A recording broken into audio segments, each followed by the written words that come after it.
A town named Silver, Valentine's special. I have a breakfast date with Mandy this morning at Aunt Maggie's diner.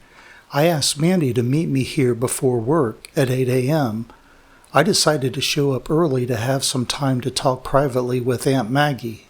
I wanted to ask Aunt Maggie what she thought Mandy would like for Valentine's Day. I arrived at the diner, walked inside, and sat at our usual table. Aunt Maggie stepped up and said, "Hi, Randy. How are you doing this morning?" "I'm doing fine," I replied. "How are you doing this morning, Aunt Maggie?" I asked. "I'm doing just fine also," replied Aunt Maggie. "Are you having breakfast by yourself this morning, or is Mandy meeting you?" asked Aunt Maggie. "Mandy is meeting up with me at 8 a.m., I responded. "Well, you are plenty early, that's for sure," she said. "I showed up early to speak with you privately about what I should get Mandy for Valentine's Day," I said. "Do you have a moment to give me a few ideas, Aunt Maggie?" I asked. "Sure," Aunt Maggie replied. "Mandy likes necklaces and earrings," said Aunt Maggie. "Do you know what would be really nice?" Aunt Maggie asked. "What would that be?" I responded. "A Valentine's half-heart necklace," said Aunt Maggie. "Mandy would wear one half of the heart, and you would wear the other," she added. "That sounds great," I responded. "Heart earrings would be cute," she added. "Mandy likes dangling earrings," said Aunt Maggie. "Mandy also likes perfume," Aunt Maggie continued. "I will write down the name of her favorite perfume for you, Randy," Aunt Maggie said. "Thank you," I replied, "and those are great ideas," I said. "Oh, and there's one more thing you could pick up for her," said Aunt Maggie. "What would that be?" I asked. "An engagement ring," she added. "I have never seen two people so in love as you and Mandy," said Aunt Maggie. "Ask Mandy to marry you," Aunt Maggie said. "Life is too short and the two of you aren't getting any younger," she added. "If you're willing to make that commitment for the rest of your life, I would go for it," said Aunt Maggie. "I just want you to think about it," said Aunt Maggie, "and then you do what you feel is best," she added. Just then Mandy came in the diner. She saw Aunt Maggie and me sitting together at the table. "What are you two up to?" asked Mandy. "Randy is deciding what to order for breakfast," replied Aunt Maggie. "I bet," Mandy responded. Mandy sat down at the table with me. "Good morning, Randy," Mandy said. "Good morning to you, too," I responded. "I will get both of you a cup of coffee," said Aunt Maggie. "Sounds great," we responded. "So do you have anything special for your column with Valentine's Day coming up?" I asked Mandy. "I sure do," Mandy replied. "Today I'll be interviewing individuals around town and getting their stories about how they received their marriage proposals," she added. "You get to go with me to take photos," said Mandy. "Gramps already approved the idea," she said. "That sounds great," I responded nervously. I felt as if Mandy had listened in on Aunt Maggie and my conversation. "What's wrong, Randy?" Mandy asked. "Oh, nothing," I replied. "I want to ask you to the town's Valentine's dance, and I feel a little nervous," I responded. "There's no need for you to feel nervous, silly," Mandy said. "Of course I'll go with you," she added. "What a relief," I said. "I wanted to make sure I beat Henry to the punch," I told her. "Don't worry, he already asked Maria," said Mandy. "Awesome," I responded. Mandy and I were getting ready to leave the diner when Caleb and Tia walked in. They are a young couple who just got married. "Hey, this could be my first interview," said Mandy. "Do you have your camera with you, Randy?" Mandy asked. "It is in the car," I responded. "Go ahead and begin the interview, Mandy, and I'll grab my camera," I said. Mandy greeted Caleb and Tia and asked for an interview. She told them about the article she was putting together for Valentine's Day. "Sure," they responded. "Tia, how did Caleb propose to you?" asked Mandy. "We love to go hiking," said Tia. "On one of our hikes, we went to our favorite lookout spot in the mountains. It overlooks a beautiful valley where there are beautiful trees and a stream. We just sat there taking in the beauty. That's when it happened," said Tia. "What happened?" asked Mandy. "That is when I proposed to Caleb," said Tia. I had returned with my camera at that moment and snapped a photo of everyone smiling and laughing. "So, Caleb, did you say yes to Tia right away?" asked Mandy. "I sure did," said Caleb. "I had no idea that she was going to propose to me that day," said Caleb. "Tia had it planned all along," Caleb added. "The funny thing is that it had been on my mind to propose to her that day, but she beat me to it," said Caleb. "Does it bother you guys at all that traditionally the man would propose to the woman?" asked Mandy. "Not at all," they replied. "What a great story," said Mandy, as she thanked them for the interview. "That was a great first interview," I told Mandy as we were leaving the diner. "It sure was," she replied. "Let's walk around town for a while and see who else I can interview," said Mandy. "I want the couple to be together when I do the interview," she added. "All right," I said. We walked around town for about 10 minutes, enjoying the day, when we ran into Frederick and Pauline Harrison. We stopped them and engaged in some casual conversation. Then Mandy asked for the interview. "That would be fine," they responded. "My proposal came out of fear," said Pauline. "We were celebrating our 2-year dating anniversary," said Pauline. "We traveled to a really nice resort," Pauline added. "Frederick said that he had a surprise for me," said Pauline. "We traveled to a location at the resort where they provided helicopter rides around the island." "Here is your surprise," Frederick told me. "Oh, no," I responded.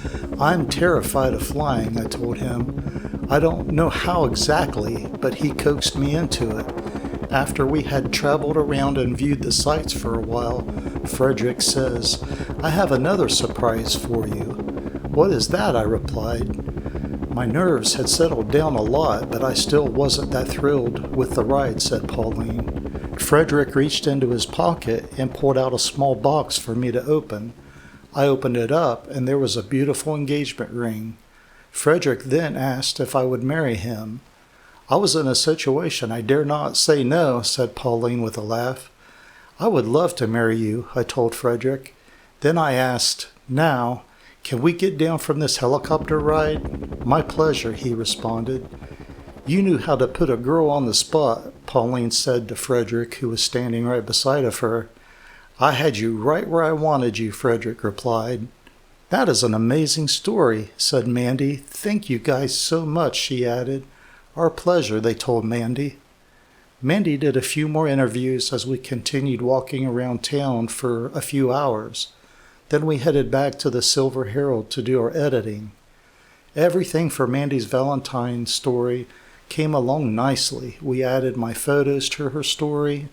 It was now time for us to focus on the upcoming Valentine's dance. I made plans to pick Mandy up at 5:30 p.m. The dance would begin at 6 p.m. I had purchased some nice dangling earrings for Mandy, a half-heart necklace, and her favorite perfume. I had them wrapped and placed inside a nice gift bag. I arrived to pick Mandy up and knocked on her door. She answered the door along with her buddy Silver. She looked gorgeous. Mandy was wearing a beautiful, sleek red dress. She was wearing red heels. Her hair was done with spiral curls. I was wearing a black and white tuxedo with a red tie. "You look beautiful," I told Mandy. "Thank you," she replied. "You look mighty nice yourself," said Mandy. "Thanks, Mandy," I responded. Mandy invited me inside, and I handed the gifts to her. Mandy unwrapped them. "Oh, thank you so much, Randy," she said. "These are just wonderful. Now I know why you were talking to my Aunt Maggie," said Mandy. "This is so sweet," Mandy said. She gave me a big hug and a kiss right on the lips. "I have something for you," said Mandy. She reached back on her table and handed a gift to me. I opened it up, and inside was a telescopic lens for my camera. I've been wanting one for a long time, but they are pricey. "Wow, thanks, Mandy," I responded. "You are most welcome," Mandy replied. We arrived at the Silver Convention Center and went inside. It was decorated nicely for the Valentine's dance. There was even a strobe light over the dance floor. Tables were set up with soft drinks and snacks. A live band was getting set up in the back of the room. Everyone mingled and talked for quite a while until the band announced that it was time for the dancing to begin. The band played music across the entire spectrum, from up-tempo to slow and everything in between. After about an hour and a half of dancing, the band announced that it was time to take a break and enjoy some more refreshments. "We will have one more round of music after we take this break," the band leader said. Everyone enjoyed refreshments and conversation for a while. Then the band leader announced another short round of music and dancing to finish the evening. The band began playing and everyone danced to the upbeat music. After a few up-tempo songs, the band began to slow things down. "We will be ending the night with a few slow dances," said the band leader. After a couple of slow songs played, a third slow song began to play. "That is my favorite song," said Mandy. "I like that song too," I responded. We continued to slow dance and enjoy the moment. We felt as if we were the only two people in the room at the time. It was so special. Something was happening, though, that Mandy did not notice. Everyone else on the dance floor began moving away from us and forming a circle around us. As the song was coming to an end, Mandy looked around and saw what had happened. "Why is everyone making a circle around us?" Mandy asked. When the song ended, the band director came over and handed me the microphone. Everyone in the circle watched as I took the microphone. They had this warm smile on their faces. Mandy just stood there with a puzzled look on her face. "Are you going to sing or something?" Mandy whispered to me. "You'll find out in a moment," I replied. I glanced over at Aunt Maggie, who had a huge smile on her face. Aunt Maggie gave me a wink. I nodded back at her. I began talking to the crowd about how I came into town and how Mandy and I met. I told them about how quickly our friendship developed and how we fell in love with each other. I got down on one knee. I opened the small ring box and held it out to her. Immediately, Mandy put her hands up to her face in astonishment. "Mandy, will you marry me?" I asked. Mandy had tears coming down her face. There was a moment of silence, and then came the answer. "Yes, yes, yes," she responded. Everyone clapped and cheered. I put the engagement ring on Mandy's finger, stood up, and we held each other. The band leader came and took the microphone. The band then began playing our favorite slow song one more time. Everyone joined us on the dance floor and congratulated us. "Happy Valentine's Day," I told Mandy. "It couldn't be happier," Mandy responded.